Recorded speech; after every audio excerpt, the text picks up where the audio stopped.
Kalau kamu terus menghindari rasa sakit, kamu tak akan pernah tumbuh.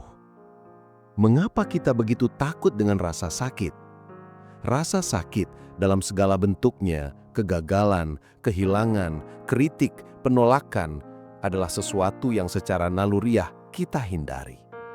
Kita tumbuh dengan keyakinan bahwa kebahagiaan adalah ketika semuanya berjalan lancar, tanpa perjuangan, tanpa luka, tanpa air mata. Tapi bagaimana jika justru rasa sakit adalah kunci menuju pertumbuhan sejati? Filsafat Stoikisme dari para pemikir seperti Marcus Aurelius, Epictetus, dan Seneca mengajarkan bahwa penderitaan bukanlah musuh. Rasa sakit bukan kutukan, ia adalah guru. Epictetus berkata, kesulitan menunjukkan karakter seseorang. Dengan kata lain, karakter sejati tidak muncul ketika hidup berjalan mudah. Karakter itu muncul ketika semuanya runtuh. Itulah ujian yang sebenarnya. Kita menghindari rasa sakit karena kita takut terluka. Tapi dengan menghindarinya, kita juga menghindari pelajaran terbesar dalam hidup. Mari kita telusuri lebih dalam. Mari kita bicarakan situasi nyata di mana rasa sakit menjadi fondasi dari transformasi. Seneca berkata, rasa sakit akan meninggalkanmu begitu kamu berhenti melarikan diri darinya. Filosofi ini menyarankan kita untuk menghadapi kenyataan, bukan menutup mata. Karena hanya dengan menghadapi ketakutan dan kesakitan, kita bisa benar-benar tumbuh. 1. Rasa sakit karena penolakan. Bayangkan seseorang yang melamar pekerjaan impiannya. Ia menghabiskan minggu-minggu untuk mempersiapkan diri, berlatih, dan berharap. Tapi kemudian ia tidak diterima. Pada saat itu, penolakan terasa seperti kegagalan. Tapi sebenarnya, penolakan itu mengungkapkan satu kebenaran yang lebih dalam. Kita tidak ditentukan oleh satu kesempatan saja. Jika kita membiarkan rasa sakit itu membentuk kita, kita mulai melihat ke dalam. Mungkin kita menjadi lebih jelas dengan apa yang sebenarnya kita inginkan. Mungkin kita bekerja lebih keras, lebih cerdas, dan akhirnya menemukan sesuatu yang lebih baik daripada yang kita bayangkan. 2. Rasa sakit karena kehilangan. Kehilangan seseorang yang kita cintai, baik karena kematian, perpisahan, atau jarak, adalah salah satu bentuk penderitaan yang paling dalam. Tapi dalam penderitaan itu, para Stoik bertanya, apa yang benar-benar bisa kamu kendalikan? Kamu tidak bisa memegang orang lain selamanya. Semua hal, termasuk orang-orang, bersifat sementara. Menerima ini bukan berarti menjadi dingin atau tidak peduli, tapi tentang menghargai apa yang kamu miliki saat ini, sepenuhnya tanpa mencoba memilikinya selamanya. Dan ketika kehilangan itu terjadi, pelajarannya bukan untuk menutup diri secara emosional, tapi untuk membuka hati pada ketidakkekalan hidup. 4. Rasa sakit karena kegagalan. Semua orang ingin berhasil, tapi jalan menuju keberhasilan dipenuhi kegagalan. Gagal di depan umum, gagal besar-besaran, merasa dipermalukan. Tapi mari kita ubah sudut pandangnya. Kegagalan bukan lawan dari keberhasilan, ia bagian dari keberhasilan itu sendiri. Marcus Aurelius mengingatkan dirinya setiap hari, kamu bisa meninggal sekarang juga. Biarlah itu menentukan apa yang kamu lakukan, ucapkan, dan pikirkan. Dalam rasa urgensi itu, kita mulai hidup dengan berani, dan saat kita jatuh, kita bangkit, kita memperbaiki diri, kita tumbuh. 4. Rasa sakit karena perubahan. Perubahan itu tidak nyaman, baik itu ganti pekerjaan, pindah kota, mengakhiri hubungan yang toksik, bahkan ketika kita tahu itu hal yang benar, tetap saja itu menyakitkan. Ketidaknyamanan itu adalah sinyal bahwa sesuatu yang baru sedang bermula. Rasa sakit menjadi jalan lahir bagi versi dirimu yang lebih baik. Jika kamu tetap berada di zona nyaman, kamu tidak akan pernah tahu sejauh mana kemampuanmu.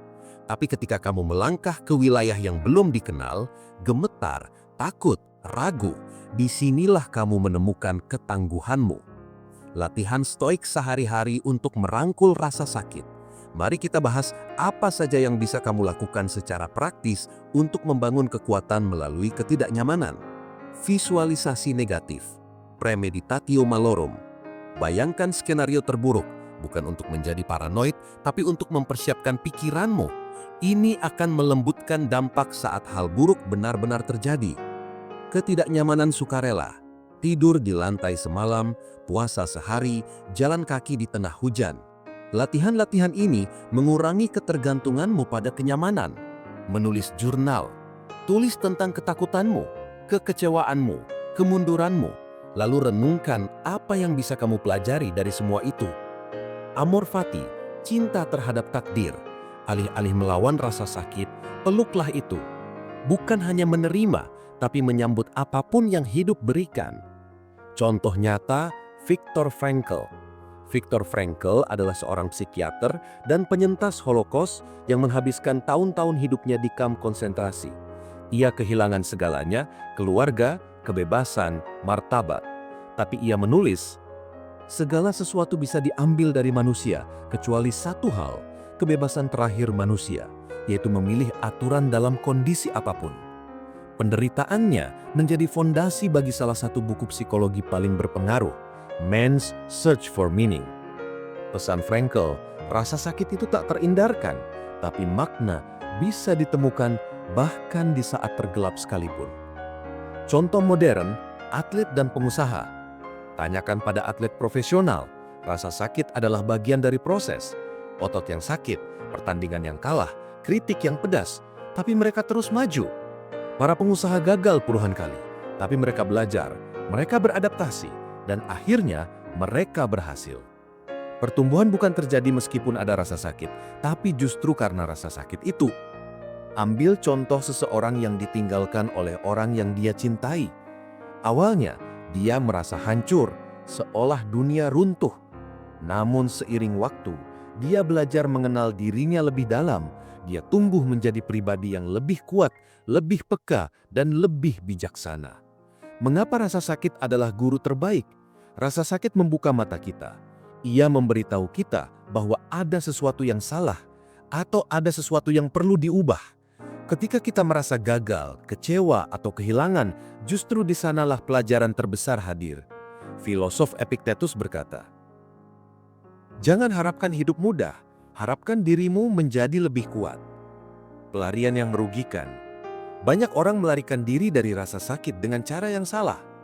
Menenggelamkan diri dalam hiburan berlebihan, mencari validasi dari luar, menghindari konflik demi kenyamanan.